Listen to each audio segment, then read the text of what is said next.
All right. Welcome to Cannabis for Veterans for Cannabis. It is me. They call me Big C. Carlos, I got Jared in the other side. I don't know what to call him, Big J. Let's Call figure me big something out. guy. Big guy. Big guy. All right, Big guy. big guy. Uh, we're going to continue the part two from last week. First and foremost, I do want to apologize for the minor difficulties.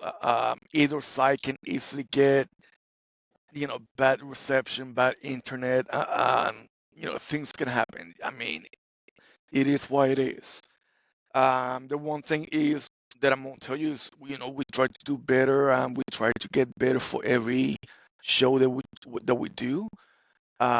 Anything that you can tell us to do or suggest, any suggestions are more than welcome. Again, we're trying to do the best that we can by providing um,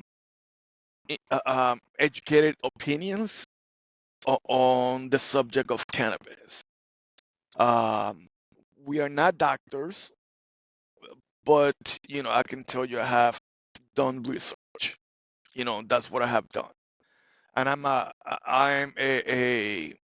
one of those positive statistics that we often talk about cannabis, right? And we're gonna talk about that, continue that conversation, and going from there. What you got, Jared? Well, where we kind of left off, we were talking about real recovery beyond big pharma, and when we got cut off, I was talking about Project 21 in the United Kingdom, where I was reading about a case study of a 61-year-old woman, and her name was not provided, but she was someone who I think that we probably all could relate to. She was on a lot of medicine, like prescription medicines. She was on a lot of antidepressants. She was on she was on a lot of opioids. She often had a lot of side effects from it. She was having a lot of fatigue, confusion.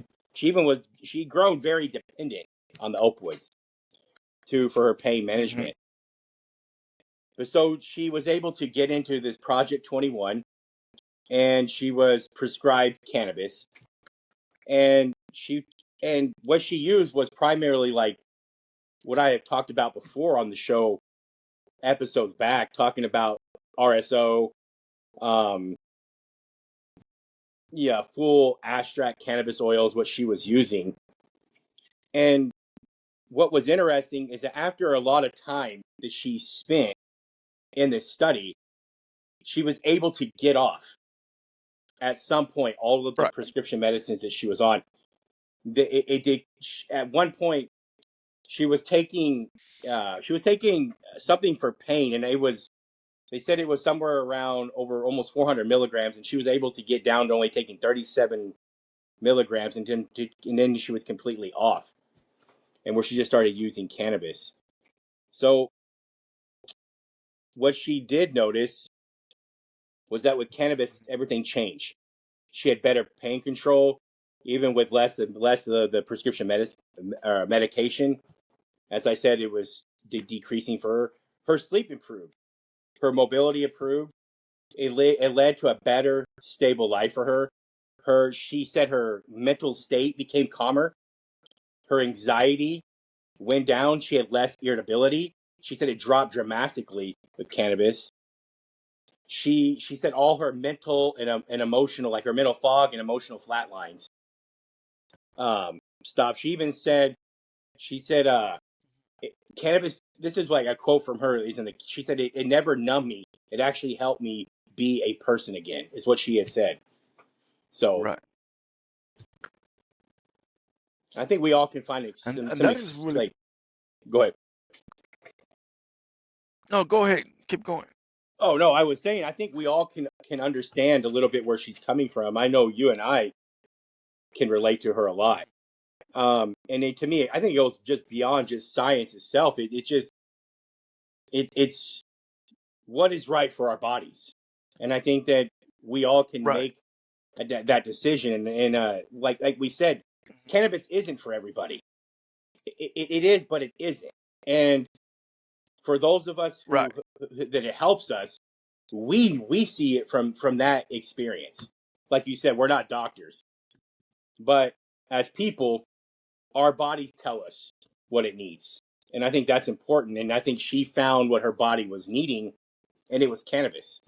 Right. And it was just an interesting case Right. study to read over and over again. I even found myself in tears reading her case study because I understood her pain and what she went through from different Yeah. points of view. We're combat veterans. She wasn't, but to me, you can relate to people even Right. though there's differences. So yeah, go ahead, my brother. No, I agree with you, man. And actually, I was pulling up cases and peer review studies from John Hopkins and Department of Veterans Affairs. And one, big case study came out on a young lady called Charlotte Figge, which was a young lady diagnosed with Dravet syndrome, with severe form of epilepsy, right? Um, it says that she experienced about up to 300 grand, major seizures a week and had no success with conventional medication. I'm assuming meaning like pharmaceuticals. Um, yeah, her parents worked with researchers to try high CBD, low THC cannabis oil strain, later named Charles Webb. Ooh, we should look at that, Charles Webb. Mm-hmm. Result, her search dropped from hundreds a week to 2 or 3 per month. And that is insane. Her case helped spark national medical cannabis reform and led to the FDA approval of Epidiolex in 2018. I don't know what the hell that is.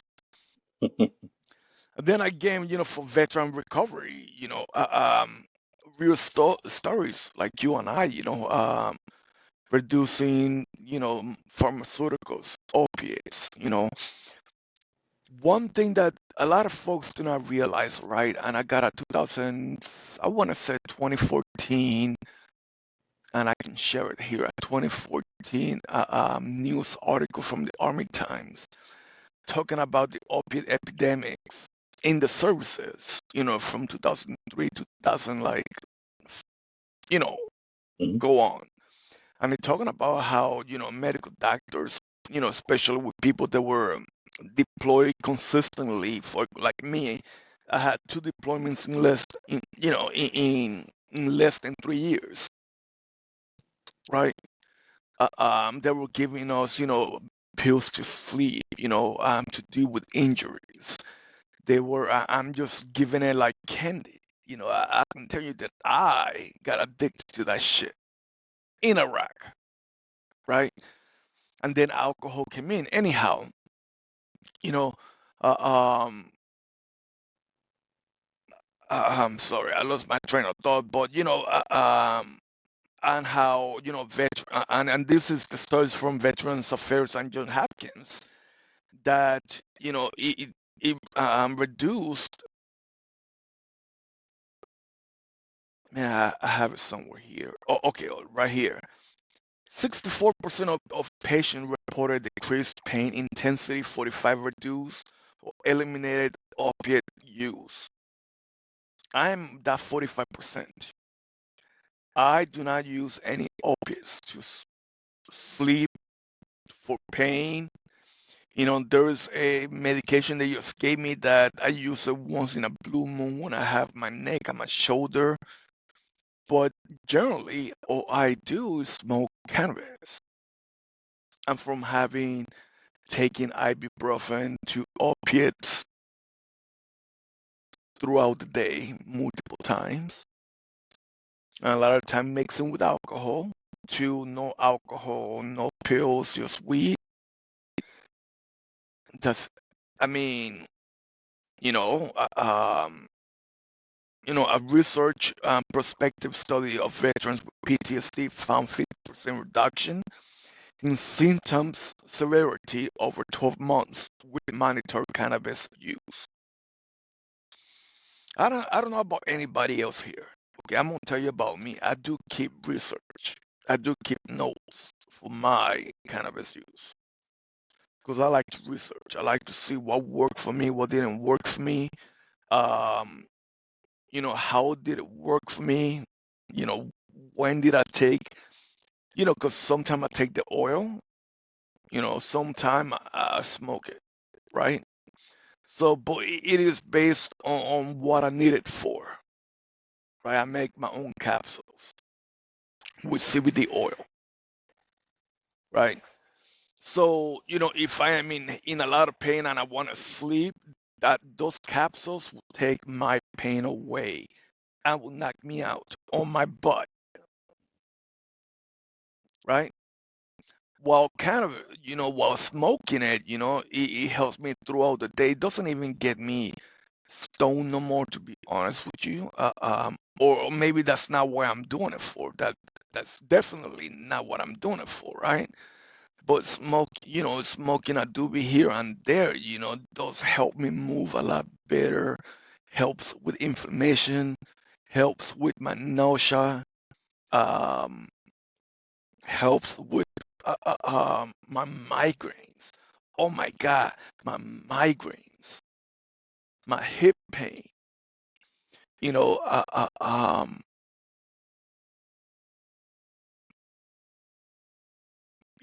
I'm just one of those. Those studies are so.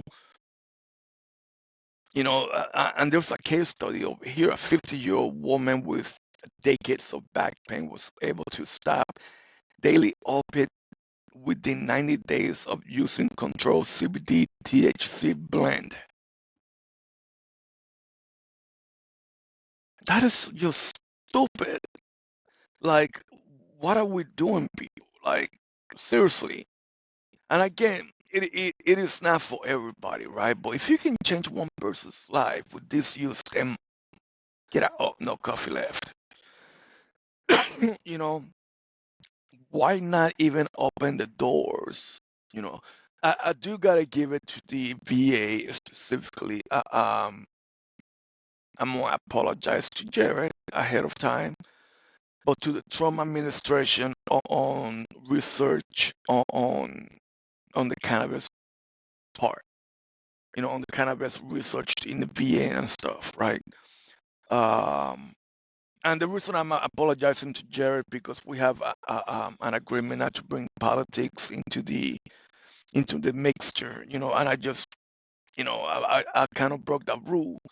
But opening the doors for researching, and I think, and again, I'm trying to not come out like I'm supporting one party or not because I'm not. Okay, but opening the doors to research, I think that is a great move, and generally, I think it is going to be a great economical move. You know, yeah. So much, epilepsy, PTSD, chronic pain, cancer, Parkinson, you know, and the revenue, you know. Now, politically, it does make me wonder, are we going to lose? Are the pharmaceutical industry going to be hurt? What is that going to do to it, right? Or is there going to be, and this is my other fear, right? If it get legalized and, you know, what's going to happen? How pure is it going to be once, it becomes, you know what I mean? Yeah, Now we're it's going to make little pills, with, right? Like, and that's my fear, this synthetic crap, I don't know. That's my fear. Doesn't make sense. no, no. I understand where you're coming from. I have the same fears. I know a lot of times Heather and I talk about that. I expressed to her my fears of it getting away from medical and flipping more towards the high, Hmm. because things like that bring in more money, which is true. It's no different than advertising Yeah. alcohol to party and to get drunk. But I wanted to say to our Hmm. listeners, though, I made a note as you were talking, and there's a terpene that's found in most like cannabis strains, most medical cannabis strains, like your one and ones. It's called caroplene, Hmm. if I said it right, carioplene, and it's found in many medical strains, and it activates the CB2 receptors, and it helps with inflammation and also pain without the high. And it has a higher CBD content, which can modulate anxiety and stress response while also supporting neuroprotection.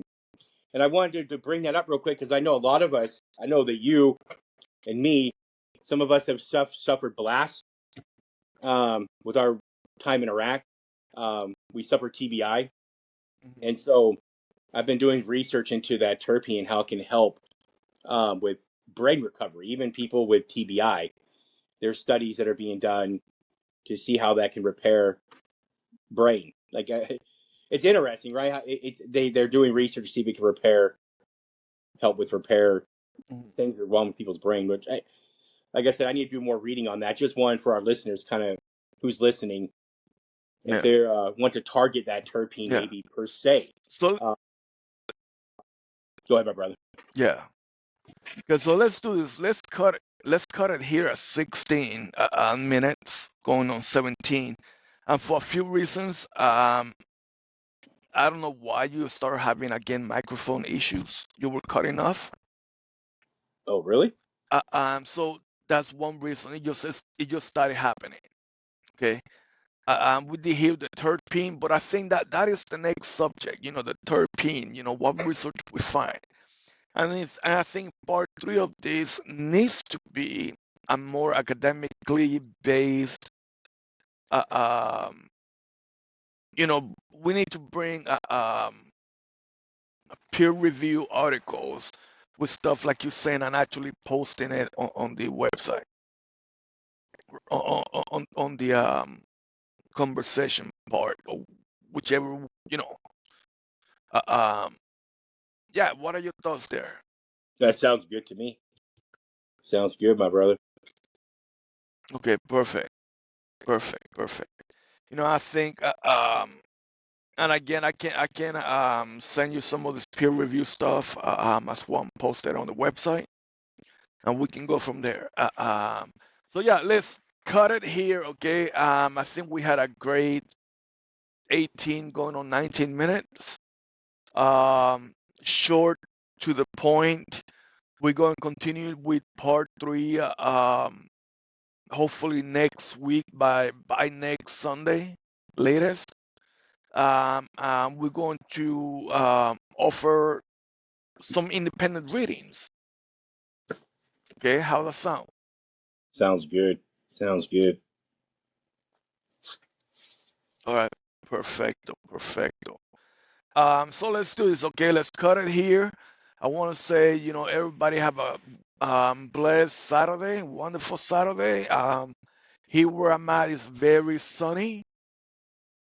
Okay, we got Jerry with his college team attire going on, so he's gonna be watching yeah, whatever that means. This Go Oregon Ducks. team. Go Ducks. Um, so everybody have good. Okay, all right then. Everybody have a wonderful, beautiful weekend. Um, Go Dogs, I Go guess. Ducks. Peace. Peace. Peace, my brother. All right, please.